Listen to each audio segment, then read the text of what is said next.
ఏపీలో ఎప్పటికిప్పుడు ఎన్నికలు జరిగితే సీఎంగా ఎవరు గెలుస్తారు? Chandrababu CM, Jagan CM? ఖచ్చితంగా కామెంట్ చేయండి. భారతదేశం వ్యాప్తంగా దీపావళి పండుగను అంగరంగ వైభవంగా జరుపుకుంటున్నారు. తెలుగు రాష్ట్రాలైన ఆంధ్రప్రదేశ్, తెలంగాణలో కూడా దీపావళి ఉత్సవంగా కనిపిస్తుంది. పల్లెలు, పట్టణాలు వెలుగులు, కాంతులతో మెరిసిపోతున్నాయి. ఈ క్రమంలోనే పండుగ సందర్భంలో ఆంధ్రప్రదేశ్ ముఖ్యమంత్రి నారా చంద్రబాబు నాయుడు స్వయంగా విజయవాడ నగరంలో బీసెంట్ రోడ్లో పర్యటించారు. పండుగ ఉత్సాహం నడుమ ఆయన ప్రజలతో మమేకమయ్యారు. అక్కడి చిరు వ్యాపారులు, వీధి వ్యాపారులు, షాపు యజమానులతో ముచ్చటించారు.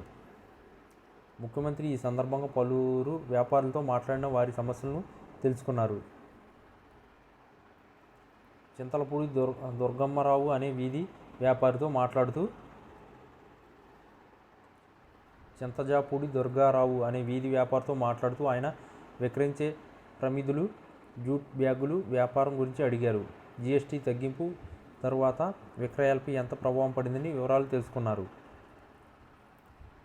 ఆ తర్వాత సీఎం చదలవాడ వెంకటకృష్ణరావు అనే చెప్పుల షాపును సందర్శించి జీఎస్టీ తగ్గింపుతో చెప్పుల ధరలు ఎంత మేర తగ్గాయి, విక్రయాలు ఎలా ఉన్నాయి అని అడిగారు. తర్వాత ఒక బట్టల షాపుకు వెళ్ళి అక్కడ సేల్స్ గర్ల్స్గా పనిచేస్తున్న గోడవారి లక్ష్మితో మాట్లాడారు. పండగ సీజన్లో విక్రయాలు ఎలా సాగుతున్నాయి అని ఆమెతో ముచ్చటించారు. అలానే ఒక కిరాణా షాప్ వద్దకు వెళ్ళి నిర్వాహకుడు బొడ్డు శ్రీనివాస్తో సీఎం మాట్లాడారు.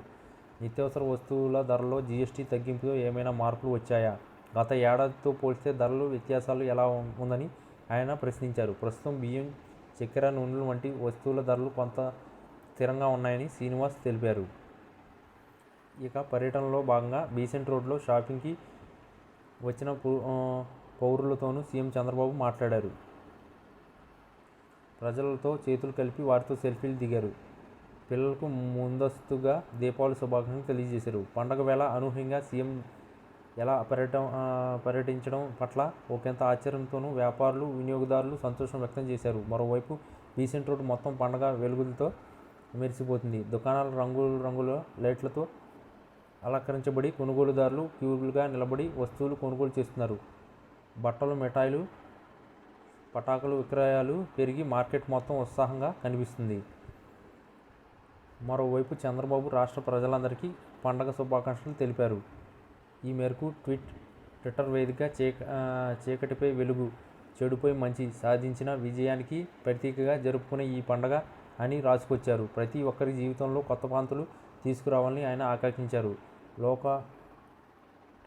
లోకుకంఠుడైన నరకాసుడిని శ్రీకృష్ణుడు, సత్యభామ సంహరించిన రోజుగా దీపావళికి ఎంతో ప్రత్యాహం ఉందని గుర్తు చేశారు. దీపజ్యోతి పరబ్రహ్మ దీప సర్వత్ర మోహన దీపేన సాధ్యతే సర్వమ సదా ద్వీప సమోతే అంటూ శ్లోకం పోస్ట్ చేశారు. ఈ పర్వదినాన ప్రజలందరికీ జీవితాల్లో సంతోష భాగస్వామ్యాలు నింపాలని మనస్ఫూర్తిగా కోరుకున్నట్లు రాసుకొచ్చారు.